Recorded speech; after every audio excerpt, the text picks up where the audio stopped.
नमस्कार, CSK news में आपका स्वागत है। तो दोस्तों आज हो गया 20 अक्टूबर, जो फटाफट ब्रेकिंग न्यूज निकल के आ रही है, एक एक करके आपको बताएंगे। तो दोस्तों आतंकियों पर कड़े प्रहार की तैयारी में है मोदी सरकार। मस्जिदों से की जा रही अपील, लोगों को घर से बाहर ना निकलने की हिदायत। जम्मू कश्मीर में हालात खराब होने के बीच बड़े ऑपरेशन की तैयारी चल रही है।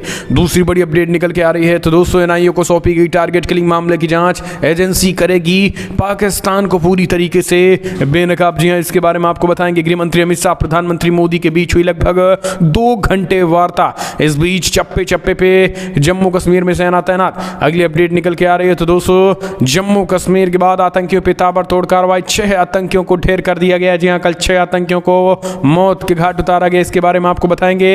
इस बीच बड़ी खबर निकल के आ रही, बांग्लादेश में हुए हिंदुओं पे हमले के बीच अमेरिका और यूएन ने की निंदा। सरकार से की निष्पक्ष जांच की मांग बांग्लादेश में हिंदुओं पर हो रहे हमले के बीच। जी हां, इसके बारे में आपको बताएंगे।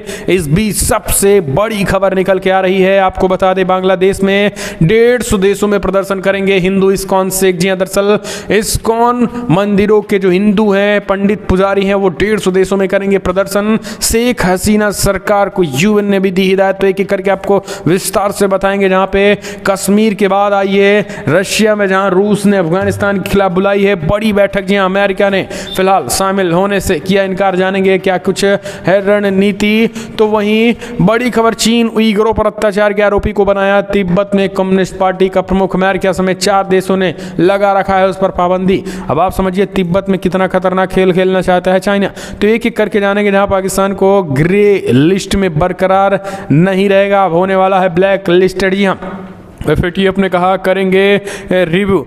इस बीच इजराइल यूएई क्वाड की तरह एक बनेगा संगठन। यूएई, यूएसए, इजराइल और भारत के विदेश मंत्रियों की चर्चा में कई अहम फैसले। तो एक एक करके आपको विस्तार से बताएंगे। लेकिन उससे पहले एक छोटा सा निवेदन, अगर आपने चैनल को तक सब्सक्राइब नहीं किया तो पल पल के अपडेट के लिए चैनल को सब्सक्राइब करो। देश की इंडियन आर्मी के लिए जय हिंद लिखना मत भूलिएगा दोस्तों। दरअसल पहली बड़ी अपडेट निकल के आ रही है। आतंकियों पर बड़े प्रहार की तैयारी, मस्जिद से की जा रही अपील, लोगों को घरों से बाहर ना निकलने की दी गई हिदायत। जम्मू कश्मीर में पुंछ के जंगल में छिपे आतंकियों के खिलाफ बड़े ऑपरेशन की तैयारी हो रही है। लोगों को हिदायत दे दी गई है कि वो अपने अपने घरों में ही रहें। इलाकों की दुकानें बंद करने के लिए भी कहा गया है। इसके साथ ही संबंध में मस्जिद से अपील की जा रही है। सूचना है कि पुंछ में अतिरिक्त पैरा कमांडो और सैन्य कर्मियों को भेजा गया है। जंगलों में छिपे आतंकियों की तलाश कर ऑपरेशन को पूरी एहतियात बरतते हुए जल्द खत्म करने की रणनीति के तहत यह कदम उठाया गया है। कुछ ही देर पहले ही सेना प्रमुख वहां पहुंचे थे और इस दौरान सैन्य अधिकारियों ने उन्हें सुरक्षा व्यवस्था से जुड़े तमाम जानकारी दी थी, जिसके बाद संभावना जताई जा रही है कि नरवणे आतंकियों पर कार्रवाई करने को लेकर बड़ा एक्शन लेने के आदेश दे सकते हैं। सोमवार को भट्टा डूडिया जंगल में आतंकियों के खिलाफ ऑपरेशन के बीच सेना ने 2 बड़ा के धमाके किए थे और इस आईडी लगाकर धमाके किए गए थे। इसी बीच आपको बता दें कि सेना प्रमुख नरवणे ने नियंत्रण रेखा की स्थिति का भी जायजा लिया है और यहाँ पर उन्होंने जायजा लेते वक्त स्पष्ट ऐलान कर दिया और एक बड़े ऑपरेशन की तैयारी चल रही है। आपको बता दें कि 2 दिवसीय दौरे पे पहुंचे जम्मू कश्मीर सेना प्रमुख जनरल नरवणे ने स्पष्ट कर दिया है कि फिलहाल एक्शन तो होगा और ये एक्शन कैसा होगा अभी इसके बारे में कोई कुछ क्लियर नहीं बताए हैं, लेकिन एक्शन तय हैं। और पुंछ में सबसे बड़ी बात यह है कि जो मुठभेड़ हुई थी, जिन्होंने सेना के जवानों को शहीद किए, उन आतंकियों को पहले ठिकाने लगाया जाएगा। हम चलते हैं अपडेट। कश्मीर में आतंकी हिंसा से निपटने को सरकार ने कसी कमर। एनआईए, आईबी और रॉ के वरिष्ठ अधिकारियों ने कश्मीर में डाला डेरा। दरअसल सीआरपीएफ के महानिदेशक समेत एनआईए, आईबी और रॉ के 2 दर्जन वरिष्ठ अधिकारियों ने कश्मीर में डेरा डाल दिया है। ये अधिकारी हाल ही में हुई आतंकी घटनाओं के पीछे की पूरी साजिश का पर्दाफाश करने में जुटे हैं। इनके अलावा ये अधिकारी भविष्य में ऐसी घटनाओं की पुनरावृत्ति रोकने के और आतंकियों के भर्ती को पूरी तरीके से लगाम लगाए जाने की रणनीति भी बनाएंगे। इस रणनीति की केंद्रीय गृह मंत्री अमित शाह व 23 अक्टूबर को श्रीनगर में एक उच्च स्तरीय सुरक्षा बैठक की समीक्षा भी कर रहे हैं। लेकिन आपको बता दें कि सेना अध्यक्ष कोई बड़े तैयारी का ऐलान कर दिया गया है। हम चलते हैं अगले अपडेट। एक और बड़ी खबर निकल के आ रही है। तो दोस्तों कश्मीर में चप्पे चप्पे पुलिस फोर्सेस की तैनाती और बड़े पैमाने पे सेना को उतारा गया है। इसी बीच गृह मंत्री अमित शाह और प्रधानमंत्री नरेंद्र मोदी की बड़ी बैठक हुई है। दरअसल कश्मीर में बेगुनाहों की हत्या के बीच प्रधानमंत्री मोदी, गृह मंत्री अमित शाह, एनएसए अजीत डोभाल के साथ तमाम रक्षा और सुरक्षा अधिकारी भी एक साथ बैठे हैं। लेकिन इस बीच टारगेट किलिंग के मामले में जांच जो है वो एनआईए करेगी। इसको लेकर हम चलते हैं अगले अपडेट। जम्मू कश्मीर से बड़ी खबर आई है, हमने आपको बताया चप्पे चप्पे पे सेना की तैनाती, लेकिन अब हम चलते हैं बांग्लादेश। जी हाँ, दरअसल बांग्लादेश में हिंदुओं पे हुए हमला अमेरिका के बाद अब संयुक्त राष्ट्र यानी यूएन ने भी की निंदा, सरकार से की निष्पक्ष जांच की मांग। बांग्लादेश में हिंदुओं पे बढ़ते हमले को लेकर भारत के साथ साथ अमेरिका और अमेरिका के साथ साथ संयुक्त राष्ट्र यानी यूनाइटेड नेशन ने भी चिंता जताई है। संयुक्त राष्ट्र ने कहा है कि बांग्लादेश में अल्पसंख्यक हिंदुओं पर हमले उनके संविधान में निहित मूल्यों के खिलाफ है और प्रधानमंत्री शेख हसीना की सरकार को घटनाओं की निष्पक्ष जांच सुनिश्चित करने की ज़रूरत है। बांग्लादेश में संयुक्त राष्ट्र के रेजिडेंट कोऑर्डिनेटर मिया सेम्पो ने ट्वीट करते कहा है कि बांग्लादेश में हिंदुओं पर हालिया हमले सोशल मीडिया पर अभद्र भाषा से प्रेरित संविधान के मूल्यों के खिलाफ है। इसे रोकने की ज़रूरत है और हम सरकार के अल्पसंख्यकों की सुरक्षा और निष्पक्ष जांच सुनिश्चित करने का आह्वान करते हैं। लेकिन दोस्तों, आपको बता दें, अमेरिका ने जहाँ निंदा की तो वहीं बांग्लादेश में संयुक्त राष्ट्र के जहाँ रेजिमेंट कोऑर्डिनेटर ने इसकी निंदा की तो वहीं अमेरिका ने भी इसकी निंदा की। अमेरिका ने बांग्लादेश में अल्पसंख्यक हिंदू समुदाय के लोगों पर हाल ही में हमलों की घटनाओं की निंदा की और विदेश मंत्रालय के एक प्रवक्ता ने कहा है कि धर्म चुनने की आज़ादी मानवाधिकार है। दुनिया का प्रत्येक व्यक्ति, फिर चाहे वो किसी भी धर्म या आस्था का मानने वाला हो, उनका अपने अहम पर्व मानने के लिए सुरक्षित महसूस करना जरूरी है। प्रवक्ता ने कहा कि विदेश मंत्रालय बांग्लादेश में अल्पसंख्यक हिंदू समुदाय के लोगों पर हाल ही में हुए हमलों की घटनाओं की निंदा करता है। तो ये बड़ी खबर। और इस बीच आपको बता दें कि भारतीय उच्चायुक्त से हिंदू समुदाय भी मिला हुआ है। हम चलते हैं अगले अपडेट। अमेरिका ने बांग्लादेश, ये हमने आपको बताया, लेकिन बड़ी खबर निकल के आ रही है अगली अपडेट, जहां पे हिंदुओं के लिए मुश्किल में बांग्लादेशियों के बीच 150 देशों में प्रदर्शन करेगा इस्कॉन मंदिर के पंडित पुजारी। शेख हसीना सरकार ने उठाए बड़े कदम, कहा दोषियों पर सख्त कार्रवाई के दिए निर्देश। बांग्लादेश में हिंदुओं के खिलाफ हो रही सांप्रदायिक हिंसा के विरोध में प्रदर्शनों का दौर बढ़ गया है। आने वाले 23 अक्टूबर को इस्कॉन के करीब 150 मंदिरों में देशों में प्रदर्शन और पीड़ितों के लिए प्रार्थना सभाएं आयोजित करने की तैयारी की जा रही है। इसी बीच यूएन ने भी हिंदुओं पर हो रहे हमले को लेकर संज्ञान लिया। तो जब संज्ञान हुआ अमेरिका और यूएन से, तो हमला करने वालों के खिलाफ शेख हसीना जो कि प्रधानमंत्री हैं, उन्होंने भी कहा हम दोषियों पे सख्त कार्रवाई करेंगे। यानी अब स्टेटमेंट उनका निकल के आया हुआ है। आपको बता दें कि बांग्लादेश में पिछले बुधवार को दुर्गा पूजा समारोह के दौरान सोशल मीडिया पर एक कथित पोस्ट से हिंसा भड़क गई थी और फिर हिंदुओं को लगातार टारगेट किया जा रहा है। तो अब आप समझिए कि जम्मू कश्मीर से लेकर बांग्लादेश तक आखिर ये क्या कुछ चल रहा है। ये सब आतंकियों और जिहादियों और इन कट्टर मुल्लों का पूरी तरीके से जो खेल चल रहा है, उसको लेकर अमेरिका और यूएन ने भी जमकर भड़ास निकाल दी है। हम चलते हैं अगली अपडेट। तो दोस्तों, भारत की दरिया दिली देखिए, पाकिस्तान अफगानिस्तान में हथियार भेज रहा है। भारत तड़पते अफगानिस्तान में 50,000 टन गेहूं भेज रहा है, भेजने की तैयारी में। जी हाँ, कहा जाता है कि इंसानों का नहीं राष्ट्रों का भी अपना अपना चरित्र होता है। हर राष्ट्र जब किसी दूसरे राष्ट्र के साथ बर्ताव करता है तो उनके चरित्र की झलक मिल जाती है। अब अफगानिस्तान के प्रति भारत और पाकिस्तान के व्यवहार को ही ले लीजिए। दोनों देशों की अफगानिस्तान नीति से विश्व बिरादरी को फिर से पता चल रहा होगा कि भारत का मूल चरित्र आखिर है क्या और पाकिस्तान का क्या है।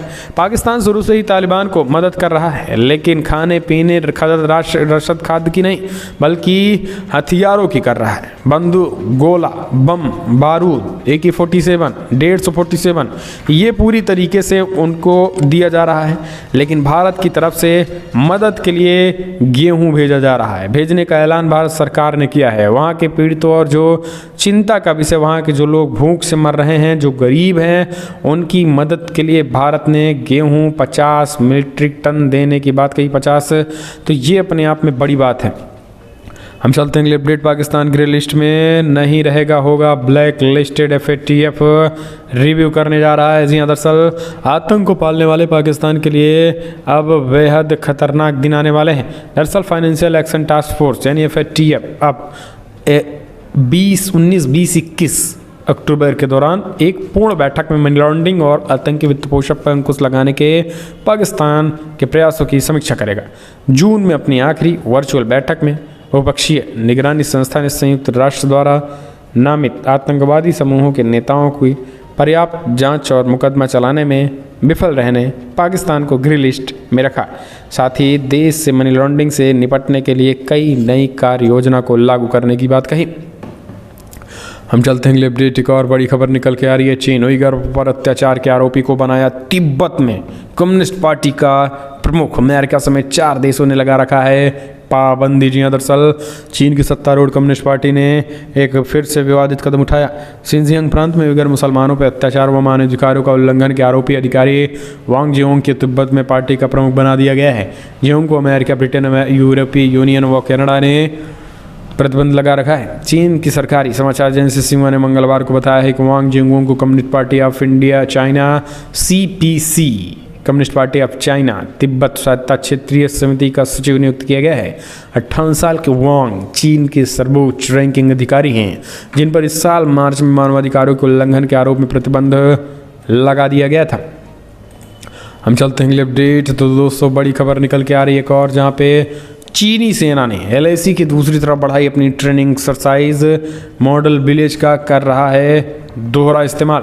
दरअसल लद्दाख सेक्टर में भारत और चाइना के सैनिक आमने सामने के बाद अब चीन की पीपल्स लिबरेशन आर्मी ने अरुणाचल प्रदेश में विवादित सीमा पर अपने सैन्य अभ्यास के पैमाने की अवधि को बढ़ा दिया है।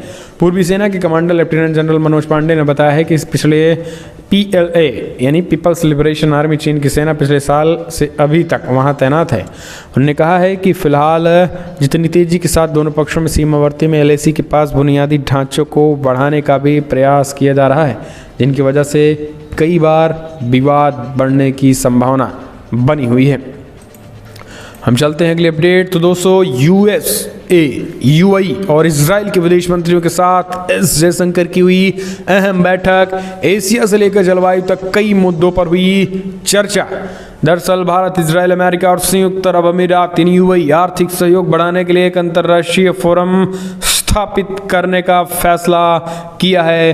दरअसल ये फैसला एक वर्चुअल बैठक में लिया गया है, जिनमें भारतीय विदेश मंत्री एस जयशंकर के अलावा अमेरिका विदेश मंत्री एंटनी ब्लिंकन, संयुक्त अरब अमीरात के विदेश मामलों के मंत्री अब्दुल्ला के बिन जायद अल नाहयान और इजराइल के विदेश मंत्री वायर लैपिड शामिल थे। सभी नेताओं ने आने वाले महीनों में दुबई में एक्सपोज के दौरान मंत्रियों की एक व्यक्तिगत बैठक आयोजित करने की इच्छा भी जताई है। इस बैठक के दौरान चारों मंत्रियों ने परिवहन, प्रौद्योगिकी, समुद्री सुरक्षा, अर्थशास्त्र और व्यापार को लेकर चर्चा की है। बातचीत के अंत में यह फैसला लिया गया है कि प्रत्येक मंत्री वर्किंग ग्रुप के लिए सीनियर लेवल के प्रोफेशनल की नियुक्ति करेगा, जो इन सभी क्षेत्रों में सहयोग बढ़ाने के लिए विकल्प तैयार करेंगे। तो दोस्तों एक तरीके से चारों देश से एक तरीके से आने वाले समय में क्वाड पार्ट 2 की भी बैठक, क्वाड पार्ट 2 जैसे संगठन भी बनाए जा सकते हैं। हम चलते हैं अगले अपडेट। एक और बड़ी खबर। तो दोस्तों इजराइल के साथ कई बड़े अहम फैसले हुए हैं। कट्टरपंथ, आतंकवाद जैसे तमाम चुनौतियों को लेकर विदेश मंत्री इजराइल के विदेश मंत्री से की मुलाकात। इसके साथ 2022 में फ्री ट्रेड एग्रीमेंट के लिए भी तैयारी हुई है। दरअसल विदेश मंत्री जयशंकर ने सोमवार को इजराइल के विदेश मंत्री यार लापिड के साथ बैठक की। बैठक में भारत और इजराइल ने एक दूसरे के कोविड-19 सर्टिफिकेट को मान्यता देने पर सहमति जताई। इसके साथ FTA पर 2022 के मध्य में साइन करने वाले आपसी शर्तें तय करने पर भी हामी भरी गई। इसके लिए चल रही बातचीत को दोनों देश नवंबर से दोबारा शुरू करेंगे। हम चलते हैं अगले अपडेट। एक और बड़ी खबर निकल के आ रही है। तो दोस्तों उत्तराखंड में बारिश से तबाही, 25 की मौत, बह गई सड़कें, सैकड़ों सैलानी फंसे। जी हाँ, दरअसल उत्तराखंड में एक बार फिर से बारिश, बादल फटने और अचानक आई बाढ़ की वजह से तबाही मच गई है। राज्य के कई हिस्सों में नई प्राकृतिक आपदा में अब तक 25 लोगों की मौत हो चुकी है। नैनीताल में अब नए क्षेत्रों से कई ऐसे वीडियो सामने आए हैं जिससे सड़कों और पुलों में पानी बहता दिख रहा है। यही नहीं, रेल की पटरियां तक बह गई हैं। नैनीताल जिले के रामगढ़ इलाके में बादल फटने की खबर है और इस घटना में कई मजदूरों के बह जाने की आशंका जताई गई है। आपको बता दें कि ये जो घटना हुई है, दूसरी ओर ये से वीडियोज़ आए हैं जिनमें दिख रहा है कि नैनी झील उफना गई है। सड़कें, काफ़ी दुकानों में आसपास के क्षेत्रों में पूरी तरीके से जलमग्न दिखाई दे रहा है। तो दोस्तों ये है हालत हो चुका है और 25 की अब तक मौत हो चुकी है। दुखद खबर है। हम चलते हैं अगले अपडेट। ताइवान के रास्ते जंगी जहाज़ भेजने से अमेरिका, कनाडा पर बौखलाया चाइना, हाई अलर्ट पे सेना। चीन ताइवान के बीच लगातार बढ़ते तनाव के बीच चीन की सेना ने पिछले सप्ताह ताइवानी खाड़ी के रास्ते अमेरिका और कनाडा द्वारा जंगी जहाज भेजने की निंदा की है। उसने बौखलाहट निकालते हुए कहा है कि दोनों देशों ने इन उत्तेजक कार्रवाइयों ने क्षेत्रीय शांति और स्थिरता को गंभीर रूप से खतरे में डाल दिया है। चीन इस क्षेत्र पर अपना वादा करता है जहां से गुजरने की वो चीनी मंजूरी जरूरी मानता है। ताइवान स्ट्रेट 180 किलोमीटर चौड़ी खाई है जो ताइवान और महाद्वीपीय एशिया के द्वीप को अलग करती है। यहाँ चीन और ताइवान की नौसेना और तटरक्षक जहाज़ दोनों गश्त करते हैं। हम चलते हैं कि अब एक और अपडेट ले लेते हैं। तो दोस्तों बड़ी खबर निकल के आ रही है, आपको बता दें बिग ब्रेकिंग। यहाँ पे पाकिस्तान कश्मीर, जी हाँ, यूएस की चिंता के बीच बोला हाइपरसोनिक मिसाइल नहीं बल्कि अंतरिक्ष यान का परीक्षण किया गया है। दरअसल चीन ने सोमवार कहा है कि उसने एक हाइपरसोनिक अंतरिक्ष यान का सफल परीक्षण कर लिया है, न कि परमाणु सफल हाइपरसोनिक मिसाइल का। यानी अभी तक अमेरिका समेत दुनिया भर के तमाम देश ये कह रहे थे कि भाई इसने हाइपरसोनिक मिसाइल का सफल परीक्षण किया है, जबकि अब जो निकल के आ रहा वो चीन का कहना है कि ये असल में हाइपरसोनिक मिसाइल नहीं बल्कि एक हाइपरसोनिक नहीं बल्कि अंतरिक्ष यान था। यानी जो अमेरिका हाइपरसोनिक मिसाइल समझ रहा था, अब पता चला कि दरअसल ये तो अंतरिक्ष यान निकला है। हम चलते हैं अगले अपडेट। एक और बड़ी खबर निकल के आ रही है, जम्मू कश्मीर में हो रही सफाई अभियान के बीच तिलमिलाए पाकिस्तान ने कहा निहत्थे कश्मीरियों को गोली मारी जा रही है। दरअसल आपको बता दें कि जम्मू कश्मीर में काम करने आए प्रवासी मजदूरों की हत्या कर रहे आतंकियों के खिलाफ सेना की जोरदार कार्रवाई से पाकिस्तान बौखला गया है। अपने पालतू आतंकियों के मारे जाने पे आग बबूला हुए पाकिस्तान के विदेश मंत्री शाह महमूद कुरैशी ने इसे भारत का राज्य प्रायोजित आतंकवाद करार दे दिया है। उन्होंने आरोप लगाया है कि कश्मीर में गैर कानूनी तरीके से लोगों की जान ली जा रही है। सेना ने बीते कुछ दिनों में 14 आतंकियों को मार गिराया है और इसी वजह से पाकिस्तान लाल हो गया है। कुरैशी ने ट्वीट करते हुए रोना धोना शुरू कर दिया है, तो फिर पाकिस्तान तो हाल ही है। हम चलते हैं अपडेट। फारूक अब्दुल्ला को फिर से मिला बड़ा झटका। अब प्रेम सागर अजीज ने दिया नेशनल कॉन्फ्रेंस से इस्तीफा। जम्मू कश्मीर में नेशनल कॉन्फ्रेंस के चीफ फारूक अब्दुल्ला को एक बार फिर से बड़ा झटका लगा है। देवेंद्र सिंह राणा के बाद अब पार्टी के नेता प्रेम सागर अजीज ने भी नेशनल कॉन्फ्रेंस से इस्तीफा दे दिया है। जानकारों के मुताबिक उन्होंने इस्तीफा देवेंद्र सिंह राणा के समर्थन में दे दिया है। नेशनल कॉन्फ्रेंस के कद्दावर नेताओं में गिने जाने वाले राणा कुछ समय पहले ही बीजेपी में शामिल हो गए हैं।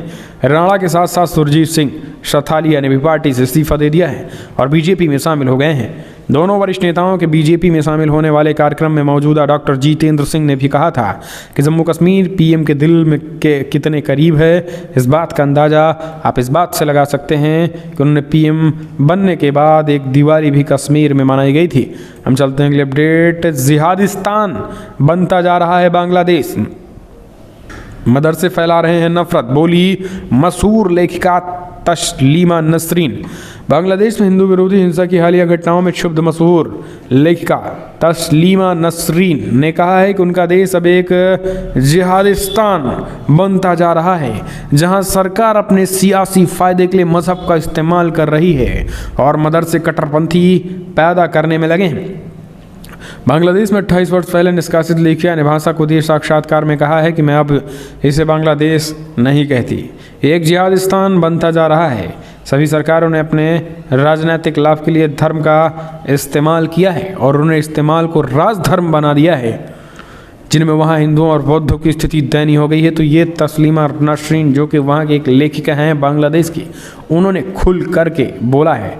हम चलते हैं अगले अपडेट। अमेरिकी राष्ट्रपति जो बाइडन की अप्रूवल रेटिंग गिरी। जी हाँ, दरअसल आपको बता दें कि अमेरिकी मीडिया राष्ट्रपति जो बाइडन पर सवाल उठा रहा है कि अगर वो अपने पूर्व बॉस बराक ओबामा की सलाह पे फैसले ले रहे हैं। जो बाइडन ने इसी साल 20 जनवरी को अमेरिका के राष्ट्रपति के तौर पर शपथ ली थी और अब बाइडन को अमेरिकी राष्ट्रपति के तौर पर 9 महीने से ज़्यादा हो गए हैं। इसके बाद भी बाइडन की अप्रूवल रेटिंग 50 से ज़्यादा नहीं हुई है। जो बाइडन पे सवालिया निशान लग रहे हैं, चाहे वो ज़्यादा टैक्स कलेक्शन का मामला हो, कोविड कंट्रोल हो या फिर अफगानिस्तान का मामला हो, तमाम मुद्दों पे जो बाइडन पूरी तरीके से फेल हुए हैं, यानी हर एक मुद्दे पे नाकामयाब हुए हैं। 80 साल पार कर चुके जो बाइडन को रेटिंग जो है वो सबसे नेगेटिव मिल रही, खराब मिल रही है।